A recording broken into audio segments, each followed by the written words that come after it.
September ಕ್ರಾಂತಿ ಏನ್ sir? September ಕ್ರಾಂತಿ ಬಗ್ಗೆ ಆಗಸ್ಟ್ ಕ್ರಾಂತಿ ಅಂತ ಕೇಳಿಲ್ವಾ? ಮೇ ಕ್ರಾಂತಿ ಕೇಳಿಲ್ವಾ?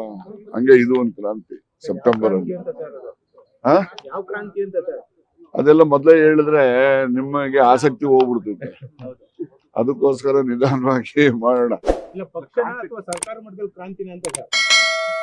ಅಲ್ಲ, ಯಾವ ರೀತಿ ಬೇಕಾದ್ರೂ ಊಹೆ ಮಾಡ್ಕೋಬಹುದು. ಈಗ ನಿಮ್ಮ ಹೇಳಿಕೆ ರೀತಿಯಲ್ಲೇ ಸತೀಶ್ ಜಾರಕಿಹೊಳಿ ಅವರು ಕೂಡ ಹೇಳಿದ್ದಾರೆ, ಆಗತ್ತೆ ಸರ್ಕಾರದ ಮಟ್ಟದಲ್ಲಿ ಆಗಲ್ಲ, ಸಚಿವರ ಮಟ್ಟದಲ್ಲಿ ಆಗತ್ತೆ ಅನ್ನೋದನ್ನ ಮಾತನ್ನ ಹೇಳಿದ್ದಾರೆ. ಹೌದಾ ಸರ್? ನೋಡಿ, ರಾಜಕಾರಣ ಯಾವತ್ತೂ ಕೂಡ ನಿಂತ ನೀರಲ್ಲ, ಅದು ಹರಿತಕ್ಕಂತ ನೀರು.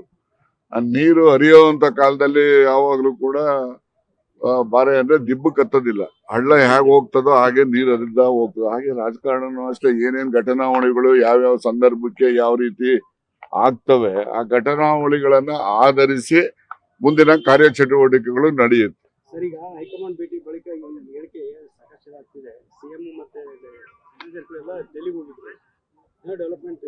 ಈಗ ಸಿಎಂ ಏನ್ ಮುಚ್ಚುಚ್ಚು ಮರೆ ಮಾಡಿ ಯಾರಿಗೂ ಹೇಳದೆ ಏನು ಹೋಗಿಲ್ಲ. ನೀವು ಎಲ್ಲ ಅದನ್ನ ವರದಿ ಮಾಡಿದಿರಿ. ಅವರು ರಾಷ್ಟ್ರಪತಿಗಳನ್ನ ಭೇಟಿ ಮಾಡಿದ್ದಾರೆ, ನಮ್ಮ ಪಕ್ಷದ ಮುಖಂಡ ಕೆ.ಸಿ. ವೇಣುಗೋಪಾಲ್ ಭೇಟಿ ಮಾಡಿದ್ದಾರೆ, ಸುರ್ಜೇವಾಲಾ ಅವ್ರನ್ನ ಭೇಟಿ ಮಾಡಿದ್ದಾರೆ. ಹಾಗೆ ರಾಜಕೀಯ ಕಾರ್ಯಚಟುವಟಿಕೆಗಳು ಚರ್ಚೆನೂ ಮಾಡ್ಕೊಂಡ್ ಬಂದಿದ್ದಾರೆ.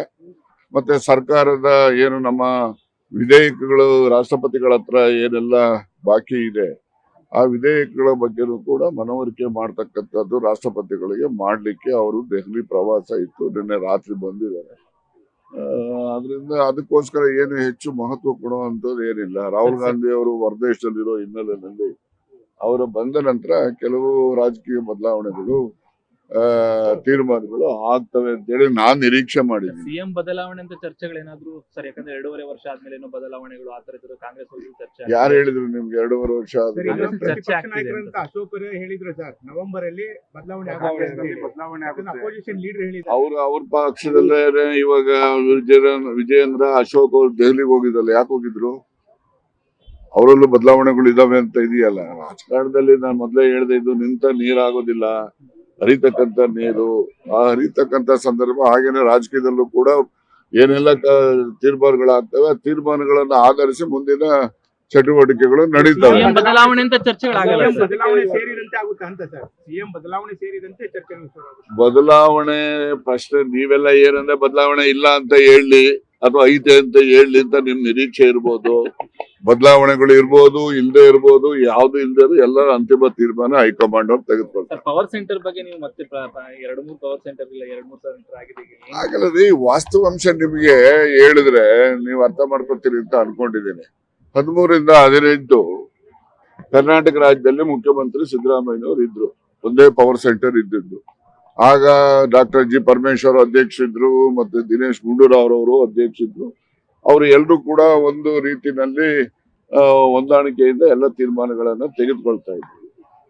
ಈಗ ಪವರ್ ಸೆಂಟರ್ ಅಧ್ಯಕ್ಷದೊಂದು ಪವರ್ ಸೆಂಟರ್ ಇದೆ, ಇವ್ರದೊಂದು ಪವರ್ ಸೆಂಟರ್ ಇದೆ, ದೆಹಲಿನಲ್ಲೂ ಒಂದು ಪವರ್ ಸೆಂಟರ್. ನಮ್ಮನ್ನೆಲ್ಲರೂ ಕೂಡ ಸರಿದಾರಿಗೆ ತಗೊಂಡು ಹೋಗುವಂತ ಕೆಲಸ ದೆಹಲಿಯವರು ಮಾಡ್ತಿರ್ತಾರೆ, ಅದು ಒಂದು ಪವರ್ ಸೆಂಟರ್.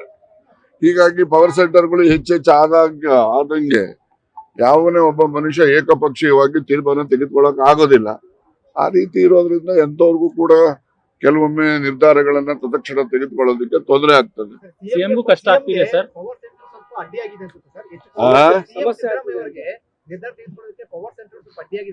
ನೋಡಿ, ಪವರ್ ಸೆಂಟರ್ಗಳು ಆದ್ಮೇಲೆ ಕನ್ಸೆನ್ಸಸ್ ಡಿಸಿಷನ್ ಆಗ್ಬೇಕು. ಯಾರೊಬ್ಬರೇನೆ ಒಂದೇ ತೀರ್ಮಾನ ತೆಗೆದುಕೊಂಡು ಇನ್ನೊಬ್ಬರಿಗೆ ಒಪ್ಪಿಸತಕ್ಕಂತ ಪ್ರಯತ್ನ ಮಾಡಕ್ ಆಗೋದಿಲ್ಲ, ಆ ತೀರ್ಮಾನಗಳು ಸಾಧನೂ ಆಗೋದಿಲ್ಲ. ಆದ್ರಿಂದ ಎಷ್ಟೇ ಪವರ್ ಸೆಂಟರ್ಗಳು ಆದ್ರೂ ಕೂಡ ಯಾರೊಬ್ರು ಕೂಡ ಏಕಪಕ್ಷೀಯವಾಗಿ ತೀರ್ಮಾನ ತೆಗೆದುಕೊಂಡು ನಾನು ಈ ತೀರ್ಮಾನ ತಗೊಂಡಿದ್ದೀನಿ ನೀವೆಲ್ಲ ಒಪ್ಬೇಕು ಅಂತಕ್ಕಂಥದ್ದನ್ನ ಹೇಳಲಿಕ್ಕೆ ಆಗೋದಿಲ್ಲ. ಹಾಗಾಗಿ ಕನ್ಸೆನ್ಸಸ್ ಮೇಲೆ ತೀರ್ಮಾನಗಳು ಆಗ್ತವೆ, ಅದಕ್ಕೆ ಸಮಯ ತಗೊಳ್ಳೋದು. ಇನ್ನು ಇರ್ಬೋದು, ಇಲ್ಲ ಅಂತ ಯಾರು ಹೇಳಲಿಕ್ಕೆ ಆಗ್ತದೆ? ಈಗ ಒಳ್ಳೇದು ಕೆಟ್ಟದು ಅನ್ನೋದನ್ನ ಆಮೇಲೆ ಚರ್ಚೆ ಮಾಡಿ ನಡೀರಿ. ಕೆಲವೊಮ್ಮೆ ಒಳ್ಳೇದು ಆಗ್ತದೆ, ಕೆಲವೊಮ್ಮೆ ಕೆಟ್ಟದು ಆಗ್ತದೆ.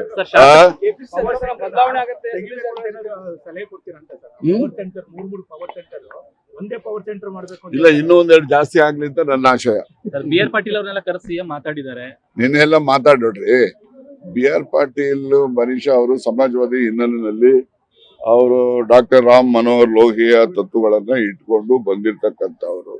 ಅವ್ರು ಏನೇ ಒಂದು ಮಾತಾಡಿದ್ರು ಕೂಡ ಅದನ್ನ ಯಾರು ಲಘುವಾಗಿ ತೆಗೆದುಕೊಳ್ಳೋದಿಲ್ಲ. ಸಿಎಂ ಅಂತ ಅವ್ರವ್ರು ಬಹಳ ಆತ್ಮೀಯ ಸ್ನೇಹಿತರು, ಅವ್ರು ಹೋಗೋ ಬಾರೋ ರೀತಿನಲ್ಲಿ ಮಾತನಾಡ್ತಕ್ಕಂಥವ್ರು. ಅದು ಅವರಲ್ಲಿ ಆತ್ಮೀಯತೆ ಇದೆ. ಆತ್ಮೀಯತೆ ಹೆಚ್ಚಾಗಿ ಏನಾದ್ರು ಮಾತಾಡಿರ್ಬೋದು BR ಪಾಟೀಲ್ರು.